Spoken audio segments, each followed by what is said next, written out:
누가복음 말씀은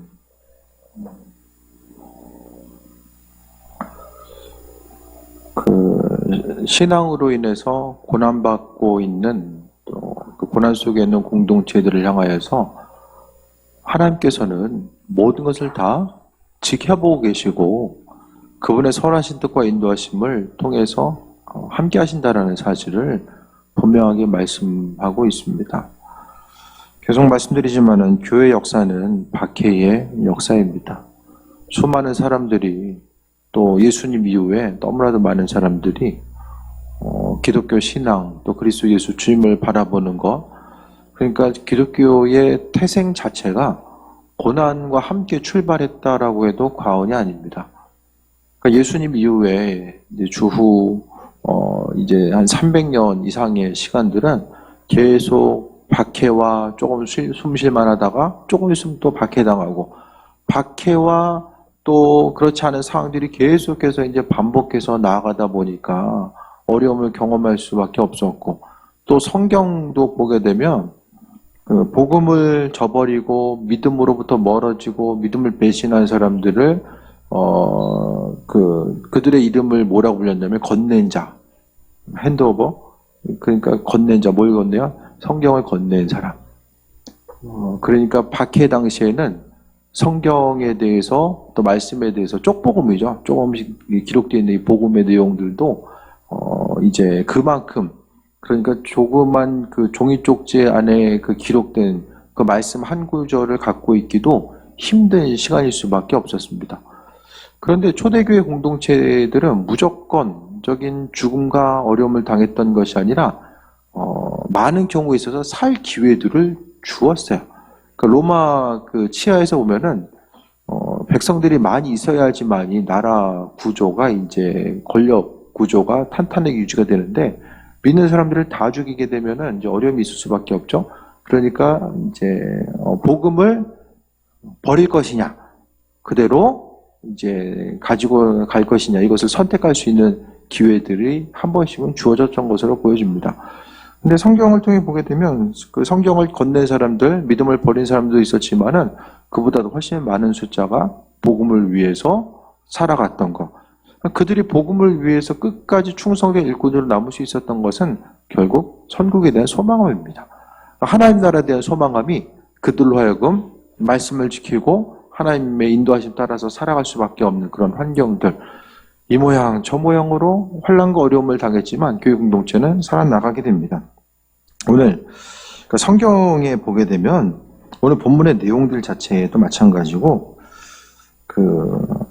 예수님께서 말씀하셨지만은 그 말씀을 듣는 그 순간에 있었던 그 그들에게만 해당되는 것이 아니라 어떻게 생각하면 이 성경 말씀은 이 예수님 이후에 수많은 사람들, 박해와 고통과 어려움 가운데 있었던 그 수많은 공동체들에게 주님께서는 말씀하시는 것이고, 이 복음의 말씀을 통해서 어려움 가운데 있었던 교회 이제 신앙인들은 새 힘을 얻고, 또 예수님께서 박해 가운데 있는 우리들에게 이렇게 말씀하셨지. 그러니까 전체적인 내용들을 보게 되면은 그냥 평범한, 여기 본문 그 12장 1절에 나와 있는 것처럼 수만 명이 모여서 서로 밟힐 만큼 되었다라고 이제 이야기하잖아요.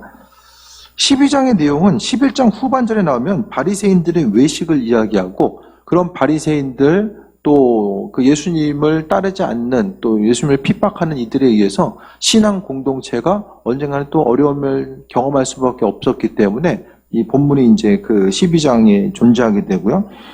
이것을 통해서 수많은 사람들이 예수님께서 박해의 시대, 환난과 어려움의 시대 가운데 있을 때에 어떠한 삶을 어떻게 살아가야 되는구나, 그 부분에 대해서 오늘 말씀을 통해서 위로받고 또 그들이 행할 바를 기억하고 나갔다라는 거예요. 그러니까 다시 한번 말씀드리지만은 12장 12절까지의 전체적인 뉘앙스는 그냥 그 일상적인 삶의 여정 가운데 경험될 수 있는 것들이 아니라 분위기 자체는 지금보다 훨씬 더 힘든, 예수님 당시보다 훨씬 더 힘든 박해의 시대를 염두하고서 예수님께서 말씀하고 계시다라는 것을 우리가 발견하게 됩니다. 2절에 감추인 것이 드러나지 않을 것이 없고 숨긴 것이 알려지지 않을 것이 없나니. 그러니까 지금 세상 가운데 숨겨지고 가려졌던 모든 것들이 다 언젠가는 드러날 때가 있다라는 거, 이것은 하나님 앞에 설 때가 반드시 있다라는 것에 대해서 이야기하고, 복음을 전파할 때도 마찬가지입니다. 너희가 어두운 데서 말한 것이 광명한 데서 들리고 골방에서 귀에 대고 말한 것이 지붕에서 전파되리라. 그러니까 지금은 옆 사람을 위해서 작게 이야기했지만 그 모든 것들이 하나의 스노우볼이라고 하잖아요. 눈덩이가 이제 산꼭대기에서 내려다 보면 크게 이제 뭉쳐져서 작은 것을 행했지만은 그 작은 것이 계속해서 커져서 복음에 있어서의 풍성한 열매로 다가오는 것. 나는 옆 사람에게 그리스도 예수에 대해서 잠시 전했지만 그것이 풍성한 열매가 되어서 돌아올 때가 있다는 것을 이야기하면서 4절에 내가 내 친구 너에게 말하노니, 오늘 누가복음에서 보면은 예수님께서 제자들에게 친구라고 말씀해주고 있어요. 다른 데서는 제자들에게 친구라고 절대 말한 적이 없어요. 여기서만 예수님께서 친구라고 말씀하셨어요. 예수님께서 제자들을 향한 그 친밀감의 표시, 또 제자들의 복음 전파하는 순간에 함께 하시겠다라는 그런 약속의 메시지가 또 여기 담겨 있게 됩니다. 그러면서 몸을 죽이고 그 후에는 능히 더 못하는 자를 두려워하지 말라라고 합니다. 믿음 생활하면서 세상 가운데 순간순간 모든 것들을 바라보게 되면 계속해서 이 박해의 순간순간이 계속 있었고, 그러니까 지금이 어떻게 생각하면은 우리가 세상을 살아가고 있는 이 대한민국, 그러니까 지금 보게 되면은 어떻게 생각하면 1900년도, 그러니까 우리나라로 보면 이제 6.25 사변 이후에 이제 복음에 대해서 교회 공동체가 모이고 세계적으로도 마찬가지인 것 같아요. 1900년대에 좀 들어서 사람들이 교회 공동체로서 좀 쉽고 편안하게 모이고 나아갈 수 있었죠. 1800년대만 하더라도 성경 가운데 1800년대까지만 해도 영국에서는 모국어로 영어로 성경 번역했다가 이제 죽임당하는 사례들이 700년대부터 800년대 사이에, 그러니까 그렇게까지 시간들이 오래되지 않았으니까 우리가 생각하는 이 평범하다고 생각하고 일상적으로 반복되는 이런 신앙생활들, 사람들이 모이고 함께 모여서 기도하고 움직이고 나눌 수 있는 이 시간들이 정말 역사상 많지 않았다는 사실을 우리는 분명하게 기억해야만 합니다. 두려움의 문제가 있었어요. 신앙 공동체 가운데 두려움의 문제가 있었어요. 복음대로 살아가는 거, 하나님의 백성으로서의 온전한 삶을 살려고 하니까 마음속에 두려움의 요소, 그러니까 세상 환경과 조건 자체가 믿음으로 살아가고 믿음으로 승리하는 삶을 살아가는 데 있어서의 도움을 주는 환경들 자체가 많은 부분 없었다는 것을 오늘 본문을 통해서도 보게 됩니다. 그래서 오늘 예수님께서는 복음 전하려고 하는 이들, 또 제자들을 향해서 두려워하지 말라고 분명하게 말씀하고 있습니다. 사람들이 육신은 죽일지 모르지만은 그 심령 가운데 영혼은 죽일 수 없는 그 사람들, 유한한 사람에 대해서 두려워하지 말 것에 대해서 분명하게 말씀하고 있습니다. 그러면서 5절에 마땅히 두려워할 자를 내가 너에게 보이리니 곧 죽인 후에 또한 지옥에 던져놓는 권세 있는 그를 두려워하라. 내가 참으로 너에게 이르노니 그를 두려워하라. 5절부터는 예수님께서 하나님 말씀을 하고 있어요. 그러니까 하나님이 어떤 분이신가를 지금 예수님께서 말씀하고 있어요. 그러니까 눈에 보여지는 환경 가운데서 보여지는 것만 보고서 생각하고 반응하고 움직이다 보니까 마음이 위축될 수밖에 없고, 또 그리스도 예수를 전하고자 했을 때, 하나님의 말씀을 전하고자 했을 때 어려움이 있었지만은 그것이 아니라 제자들과 함께 하신 하나님이 누구인지를 오늘 본문 가운데 예수님께서는 말씀해주고 있습니다. 그렇기 때문에 지옥의 권세, 던져 넣을 수 있는 권세, 그러니까 우리가 두려워해야 될 것은 바로 하나님 한 분이지 세상 사람들 두려워하지 말 것을 이야기합니다. 두려워한다는 것은 의식하는 것이고 신경 쓰는 것이고 내 삶에 있어서의 결정적인 주권, 그러니까 선택의 그 최고의 고려 대상이 하나님 말씀이 아니라 눈에 보이는 그 한 사람 한 사람이 되었을 때에 하나님께서는 또 우리의 삶의 정가운데 주인이 누구인지를 다시 한번 깨달아 알 수 있도록 만드신다는 거예요. 그래서 삶을 통해서 오늘 제자들에게 복음 전파에 담대하게 복음을 전파해야 되는데 눈에 보이는 환경 가운데 어려움이 있을 때에 마음의 두려움을 가지고 나아가지 말고 담대함으로 앞으로 나아갈 것에 대해서 말씀하고 있습니다. 복음을 전파하는 것은 뭐 이 땅에서도 마찬가지고 또 선교지를 향해서도 마찬가지입니다. 누군가를 향해서 또 복음을 전하고자 했을 때에 어려움이 있고 또 때로는 고통 가운데 있을 때도 있지만은 그 가운데서 우리가 잊지 말아야 될 것은 항상 하나님 한 분을 두려워하는 그 귀한 삶을 살아갈 것에 대해서 말씀하고 있습니다. 하나님을 두려워해야 되지만은 또 한 가지 6절을 통해서 이야기하는 것은 하나님을 두려워해야 되는 이유 자체를 또 설명해 주고 있어요. 삼재 5마리가 두 아사리온에 팔리는 것이 아니냐. 그러나 하나님 앞에는 그 하나도 잊어버린 바 되지 아니하는도다. 참새를 왜 사죠? 참새. 없는 집에서는 먹으려고 사고 있는 집에서는 키우려고 사요. 참새. 참새 먹어보셨어요?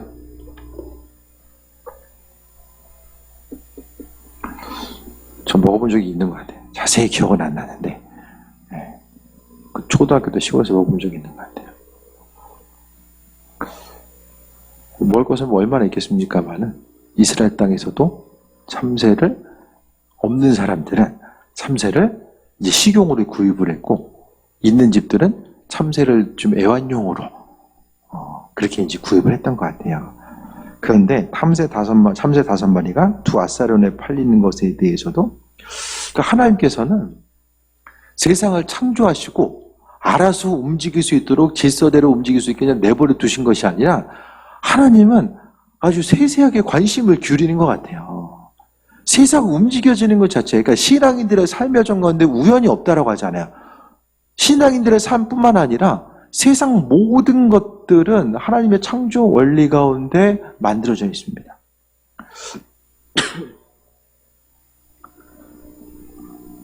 시계, 오래된 시계를 좀 복원하는 것을 본 적이 있는데요. 톱니바퀴가 너무 되게 작은 것들이 맞물려가지고 되게 복잡해요. 계속해서 이제 하나하나 부품을 드러내는데 머리 나쁜 사람은 조립하기도 힘들 것 같아요. 시계를 만든 사람이나 계속 고쳐왔던 사람들은 하나하나 이제 원리를 알기 때문에 톱니바퀴가 아무리 그러니까 정말 그 수천만 원짜리 시계, 수억 원짜리 시계도 있잖아요. 그런 것들은 눈에 있어서의 정말 현미경을 통해서 시계 수리할 때도 그냥 눈으로 보는 것이 아니라 이 현미경으로 이제 보면서 이제 수리하는 시계들도 있더라고요.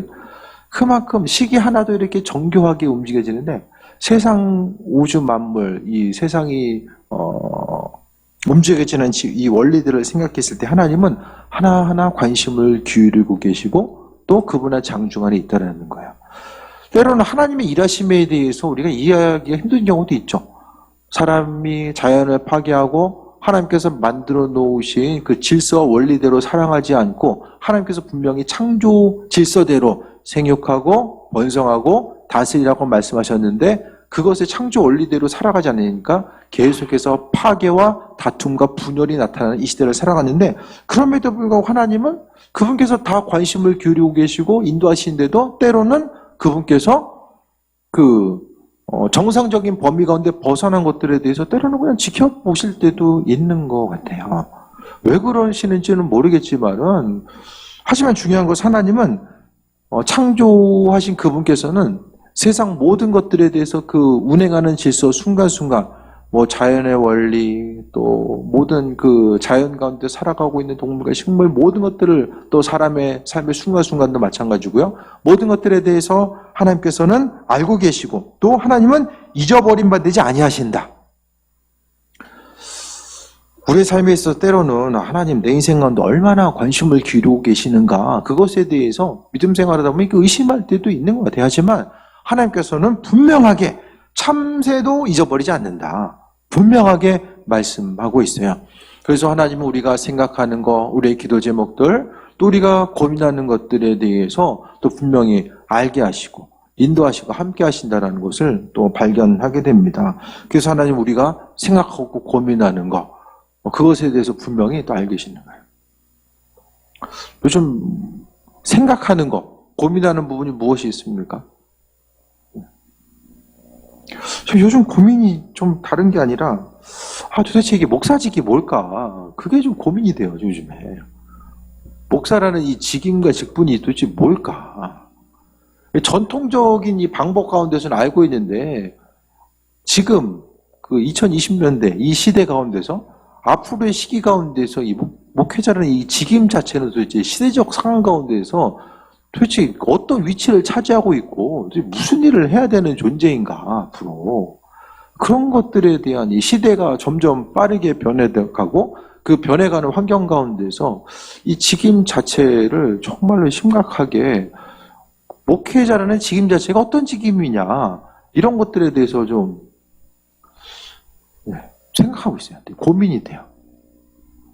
이 직분이 뭔가, 이 직임 가운데서 행할 바가 무엇인가 이런 부분들 계속해서 보게 되면 이제 시대에 따라서 목회자들 또 신약 시대, 구약 시대 뭐 지금 이 기독교 역사 가운데서 목회자들이 이제 직임과 직분을 이제 전통적으로 가지고 있었던 것들이 계속 있잖아요. 그 시대적인 상황과 근데 목회적 직임도 시대적인 상황들을 많이 투영한다라는 거예요. 목회자 따로 시대적 상황들 따로 있는 것이 아니라 약간 좀 다른 얘기인데 시대적 상황 가운데 목회도 있잖아요. 시대적 상황 가운데 교회도 존재하고요. 목회라는 직임, 직분 좀 더 크게 이야기하면 이 교회 공동체는 이 시대 가운데서 무슨 역할을 감당하고 교인들은 어디에 무엇에 마음의 중심을 두고 어떻게 살아가야 되는 것인가 그런 부분에 대해서 크게는 교회를 이야기하기 전에 좀 목회라는 이런 직임 자체가 뭘까 이 시대 가운데서의 목회자의 직임이 뭘까 이런 부분들을 좀 생각하거든요. 그러니까 사람이 생각하고 고민하는 것들 계속 이제 그 부분을 가지고 좀 물어봐야죠 하나님께. 목회자로서 무엇을 어떻게 행하고 생각하고 움직이고 행동하는 이 모든 것들이 주님 원하시는 이 시대 가운데서 주님께서 요구하시는 이 목회자를 향한 이 분량 자체가 도대체 어느 부분까지인가를 좀 생각해 봐야 되는데 여러분도 마찬가지입니다. 각각의 삶의 여정 가운데 하나님께서 성도로 직분자로 또 불러주셨다라고 한다면 그 모든 것들에 대해서도 하나님 오늘 본문을 통해서 하나도 잊어버린 바 되지 않는다라고 말씀하셨기 때문에 이 시대 하나님의 창조 질서 가운데 살아가고 있는 우리가 어떤 삶을 어떻게 살아가야 되는가 그것에 대해서 좀 질문하고 한 번 더 물어봐야 되지 않을까 그런 생각을 좀 해보게 됩니다. 그냥 교회 그냥 참석하고 출석하고 나름대로의 뭐 어떤 의무 생활을 다하고 살아가는 그것이 아니라 뭔가 좀 더 신앙인으로서 살아가는 것. 중요한 것은 이런 부분을 생각을 하지 않으면은 시간이 흘러가서 어느 정도 이제 시간이 계속해서 흘렀을 때에 스스로의 삶을 돌아볼 때가 있잖아요. 그 돌아봄을 통해서 내가 정말로 이 신앙생활을 온전히 한 것이 맞는가. 어쨌든 저도 이제 직임에 대해서 한 번 더 물어보고 생각하는 것은 나중에 시간이 갔을 때에 목회자로서의 직임을 온전하게 좀 감당했나 그 부분에 대해서 그때 가서 후회가 생기면은 이게 어렵잖아요. 그러니까 순간순간 하나님 말씀에 근거해서 목회자로서의 직임을 어떻게 감당해야 될 것인가를 하나님 우리의 삶의 여정 가운데 관심을 기울이시고 함께 하신다고 하셨으니까 우리 모두 다 각각의 그 현재에 있어서의 감당해야 될 직임 자체가 무엇인지를 돌아봐야 됩니다. 7절에 또 말씀하십니다. 너희에게 심지어 머리털까지라도 다 세신 바 되었나니 두려워하지 말라. 너희는 많은 참새보다 더 귀하니라. 참새 얘기를 하신 이유가 있죠. 예수님께서 우리가 귀한 존재라는 거. 그러니까 작은 거. 사람들이 별로 신경 안 쓰는 참새도 하나님께서 함께 하시고 세신 바 되는데 우리의 머리털도 하나님께서 세신다라는 거예요. 그렇기 때문에 우리로 하여금 두려워하지 말아야 참새보다 귀하다. 우리로 하여금 환난과 어려움의 시대에 두려워하지 말 것을 말씀하시기 위해서 우리의 머리털까지라도 세신 바 된다라는 거예요. 우리의 머리털을 하루에 머리털이 얼마나 빠진지 모르겠지만은 하나님 다 알고 계신다는 거예요. 그 머리털까지라도 세신 바 되신다라는 것은 본문을 통해 보면은 하나님의 사랑이죠. 아픈 자를 돌보시고 지금 때문에 힘들어하는 이들 복음 전파의 사명을 감당하기 위해서 하지만은 그 복음 전파의 순간 가운데 감당하면서 힘들고 어려움 당하는 수많은 사람들을 향해서 주님께서는 사람이 느끼지 못하든 위로하시고 함께 하심을 비춰주고 있는 거예요.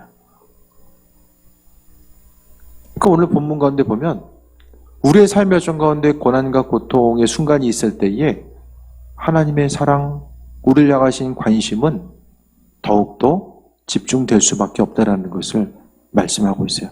그러니까 다른 상황 가운데서 오늘 예수님께서는 하나님의 그 성품과 속성과 성향을 말씀하신 것이 아니라 우리가 그리스도 예수 그분 때문에 고난당하고 있는 것.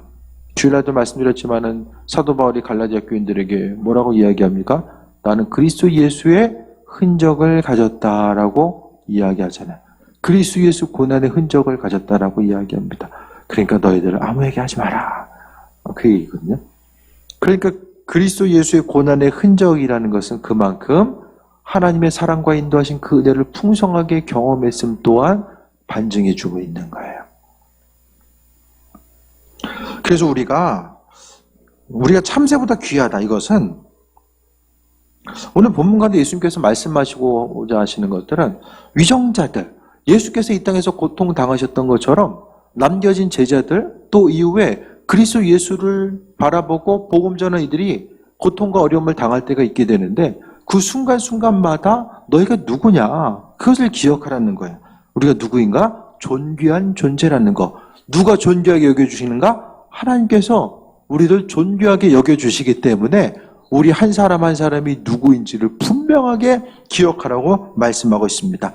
그 환난과 어려움을, 그 고통의 순간을 이겨나가는 가장 중요한 이 동기부여는 우리가 존귀한 존재라는 거. 하나님께서 모든 만물을 창조하신 그 하나님께서 우리를 존귀하게 여겨주셨다는 그 사실 한 가지를 붙들고 나아갈 것을 분명하게 말씀해주고 있는 거예요. 이것이 바로 올 한 해 동안 그토록 제가 강조하고 있는 믿음의 자존감에 관한 문제입니다. 세상 사람들 가운데서 환경 가운데 다른 것이 아니라 하나님과의 관계성 가운데 있어서의 나 자신이 누구인지를 돌아보고 또 기억하고 나아가는 것이 중요한데 이런 부분들이 다 내가 믿고 있고 의지하고 따르는 하나님이 그분이 어떤 분인지를 알고자 하는 것이 무엇보다 중요하다라는 거예요. 8절에 내가 또한 너에게 말하노니 누구든지 사람 앞에서 나를 시인하면 인자도 하나님의 사자들 앞에서 그를 시인할 것이요. 그러면서 하나님의 성품과 성향, 그분의 돌보심을 이야기하면서 또 8절부터는 예수님 자신을 이야기하고 있어요. 누구든지 사람 앞에서 나를 시인하면, 그리스도 예수 주님을 시인하면 그리스도 예수 주님께서도 하나님의 사자들 앞에서 천국이죠. 천국 앞에서 그를 시인한다라고 말씀하고 있습니다. 그리스도 예수를 시인하는 삶, 부인하는 삶. 어떻게 생각하면 이것은 문자 그대로 해석하면은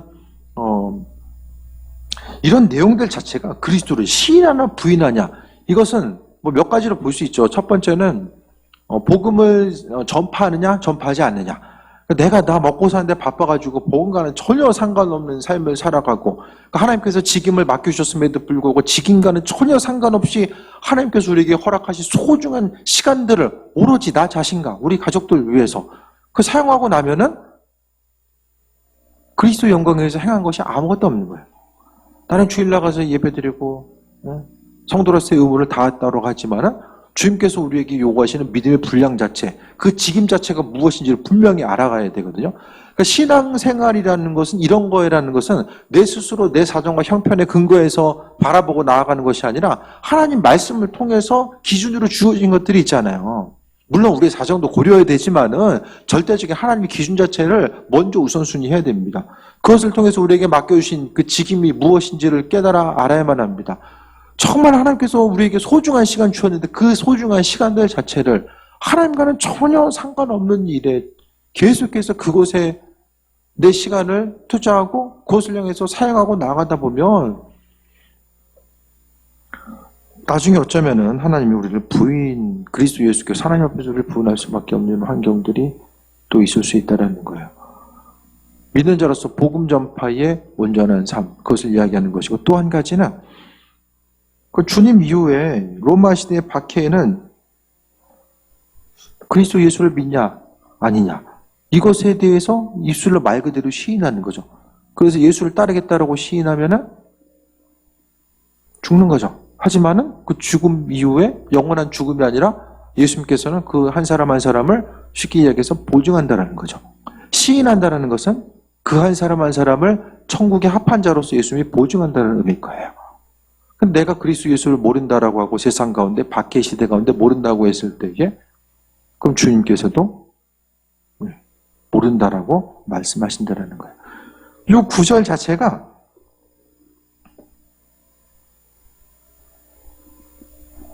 교회 역사상 많은 사람들에게 실제적으로 다가왔어요.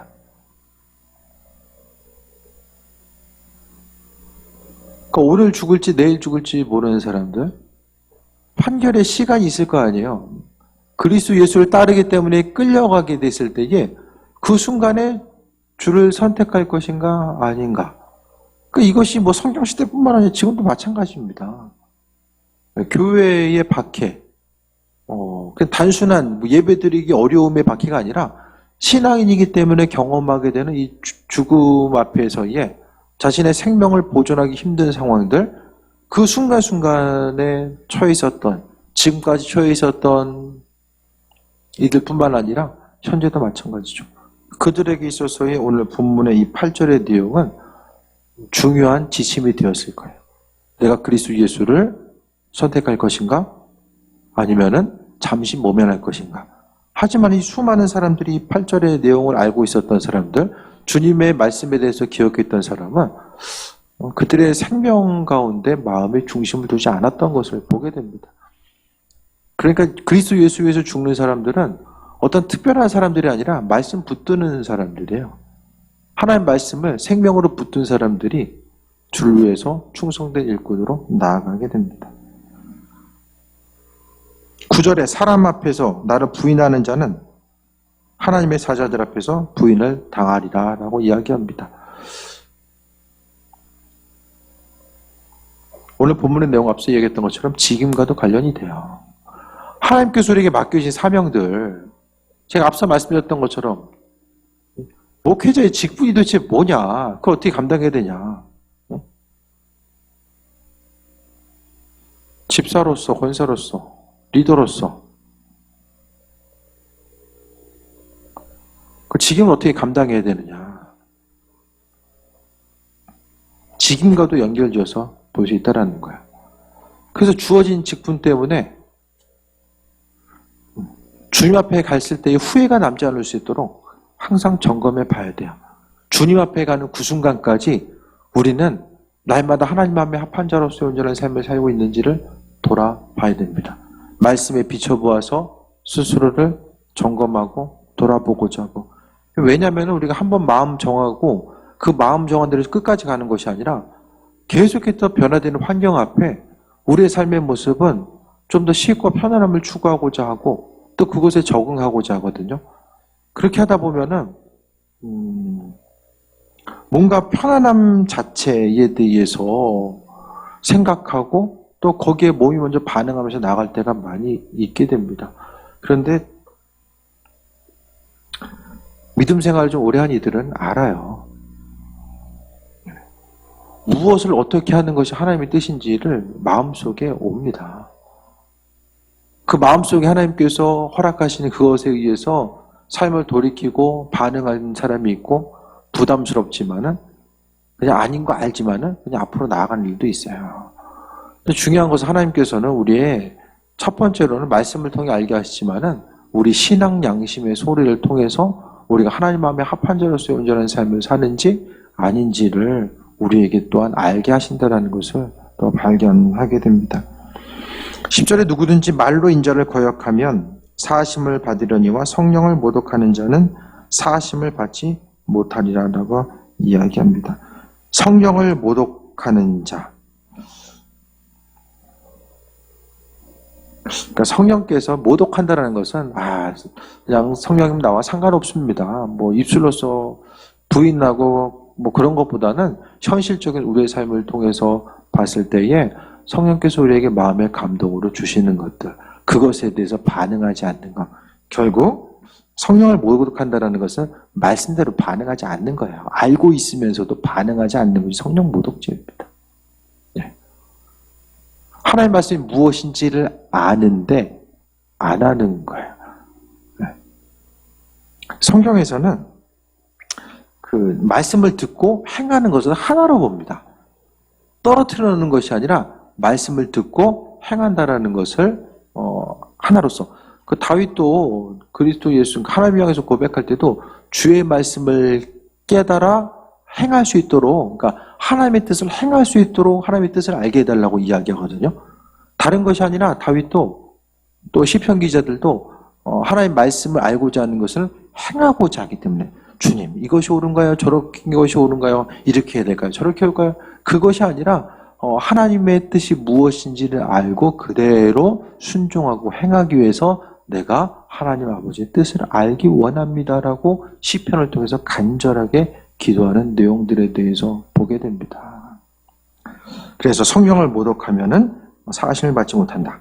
11절에 사람이 너희를 회당이나 위정자나 권세 있는 자 앞에 끌고 가거든 어떻게 무엇으로 대답하며 무엇으로 말할까 염려하지 말라. 마땅히 할 말을 성령이 그때에 너희에게 가르치시리라 하십니다. 지금 계속해서 바퀴 시대를 이야기하고 있죠. 나중에 경험하게 될 고난과 어려움들. 그러니까 이것은 마치 예수님 당시에 옆 사람도 있지만은 정말 그리스도 예수 때문에 그 죽음의 현장 앞에 놓여 있는 그들을 향해서 그들에게 예수님께서 직접 말씀하시는 것처럼 그 상황적인 이런 배경들 자체가 마치 그 한 사람 한 사람 그들을 향해서 서신을 보내고 있는 것처럼 주님이 친히 그들의 귀에 들릴 수 있도록 말씀하시는 것처럼 이렇게 이야기하거든요. 수많은 사람들 그리스도 예수 때문에 하나님 때문에 믿음 지키기 위해서 수많은 사람들이 죽습니다. 우리가 생각하는 것보다 훨씬 더 많은 사람들이 복음을 위해서 죽게 되거든요. 하지만 성령께서는 두려움에 떨고 있는 그들을 향해서 너에게 가르치시리라. 할 말을 가르치신다는 것은 또한 행할 바가 무엇인지를 어떻게 움직이고 무엇을 행해야 될지를 하나님께서는 알게 하신다라는 말씀을 분명하게 우리에게 해주고 있습니다. 결국 오늘 본문을 통해서 발견하고자 하는 것은 환난과 어려움의 시기가 있을 때에 하나님께서 이루시고 인도하시고 그분께서 주인 되시기 때문에 모든 상황 가운데 승리하게 하신다는 것을 이야기하는데 이 시대 가운데서 위기와 환난은 뭘까요? 우리에게서 위기와 환난은 뭘까요, 지금?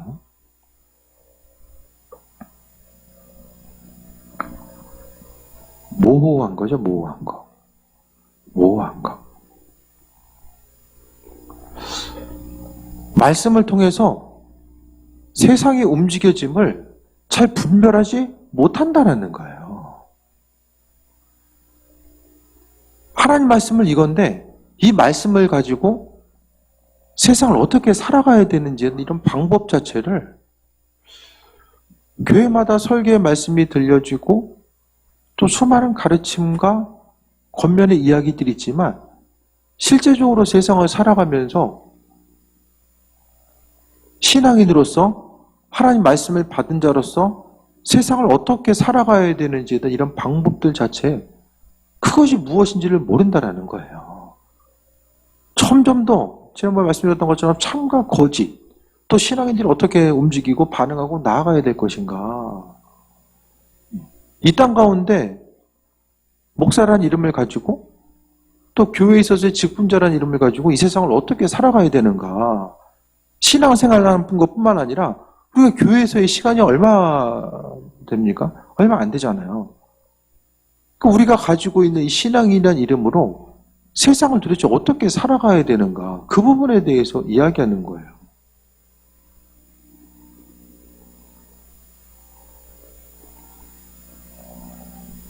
세상 권력 앞에서 하나님 말씀은 권세자들을 위해서 권위에 순종하고 그들을 위해서 기도해 주라고 이야기하거든요. 그럼 세상 앞에 그런 삶을 살아야 되는 것인가? 아니면은 또 성경을 통해 보게 되면 세상 권력 앞에 항거하는 그런 내용들도 나오지만 이 시대 가운데 믿지 않는 사람들이 그러는 것처럼 욕하는 것처럼 동일하게 욕하고 동일하게 반응하고 그렇게 움직이는 게 맞는 것인가? 교회 공동체에는 어떠한 모습으로 이 땅에 존재해야 되는 것인가? 사람들의 생각이 다 다른 거예요. 모호함의 시대를 살고 있기 때문에 그런데 중요한 것은 우리가 성령의 인도하심 자체, 그러니까 성령께서 너에게 가르치신다라고 12절을 통해서 분명히 말씀하고 있잖아요.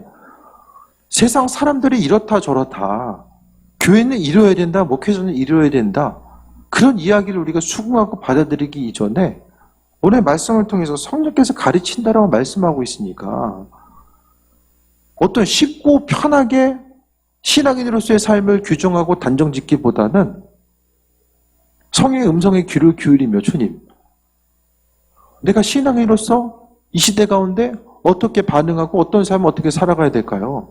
그 음성에 대해서 우리가 들으려고 해야 되지 않을까? 어떤 문제가 생겼을 때 이렇게 해야 될까요? 저렇게 해야 할까요? 이거 크게 중요한 게 아니라 지금 정말로 좀 더 큰 넓은 관점 가운데 보게 되면 주님의 음성에 대해서, 지금의 시대는 혼란과 혼탁한 시대, 옛날에는 교회 공동체가 공통된 일치된 의견들이 있었어요. 교회는 교리적인 면으로 갈라진 적은 있어요. 근데 사회 문제 가지고 교회가 갈라진 적은 많지 않다라는 거예요. 우리가 신앙인으로서 교회 공동체는 그 무엇보다도 하나님 한 분 되시고 성령인 그리스도 예수 한 분 되시기 때문에 그분의 음성에 귀를 기울이고자 하는 마음의 중심이 더 있어야 되지 않을까. 이 시대 가운데서 환란과 박해의 시대, 어떤 총이나 칼로서 위협을 받는 시대를 우리가 지금 살아가고 있지는 않지만 그 어느 때보다도, 그것보다도 더 큰 어떻게 생각하면은 본질이 무엇이고 진리가 무엇인지를 분별하기 힘들기 때문에 우리 믿음 생활이 그런 생각들 자체가 조금만 벗어나게 되면 이 벗어난 상태로 처음에는 각도가 조금만 벌어져도 계속해서 그쪽으로 달려가다 보면은 뒤로 가면 갈수록 이 각은 엄청나게 벌어질 수밖에 없다는 거예요. 그래서 정말 믿음 생활하는 것이 뭘까? 다시 한번 좀 돌아보시고, 오늘 분명히 하지만은 하나님께서는 우리가 너무나도 존재한 존재다라는 것을 알게 하시고, 그러니까 하나님께서는 세상 모든 것을 다스리시고 인도하시고 함께 하시고 우리가 누구인지에 대해서 알고 계시고 우리 머리털까지라도 세신바 되신다라고 말씀하고 계신 것은 우리를 향한 관심과 우리가 존재한 존재이기 때문에 성령의 인도하심을 통해서 우리가 행할 바와 나아갈 바가 무엇인지를 또한 알게 하신다라는 거예요. 예수님, 당시나 지금이나 정말로 환난과 어려움의 시기, 믿는 자로서의 온전한 삶을 살기 힘들고 어려운 시기를 우리가 살아가고 있음을 또 발견하게 됩니다. 진리가 무엇인가 말씀을 통해서 다시 한번 돌아보시고 또 하나님 말씀 앞에 담대함을 통해서 나아가고, 정말 우리의 직임 가운데 이 시간 또 한 가지 잊지 말아야 될 것은 맡은 바 직임 어떻게 감당해야 될 것인가. 직임을 감당해야 될 이유보다 감당하기 힘든 이유를 훨씬 더 빠르고 쉽게 찾을 수 있는 이 시대를 우리가 살아가고 있는데, 그 시대 가운데서 하나님께서 맡겨주신 소중한 직임,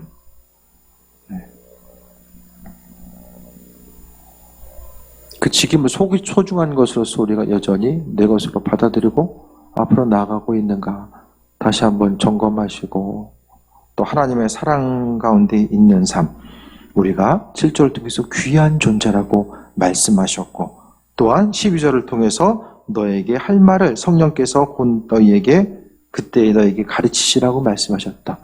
그분께서 항상 지금 이 시대 가운데서도 우리가 행할 바가 무엇인지를 알게 하시고 인도하시고 함께 하신다는 사실에 대해서 다시 한번 돌아보시고, 그분께서 비추신 은혜 가운데 지혜 가운데 또 승리하는 귀한 삶 되시길 축원드립니다. 저는 기도합니다.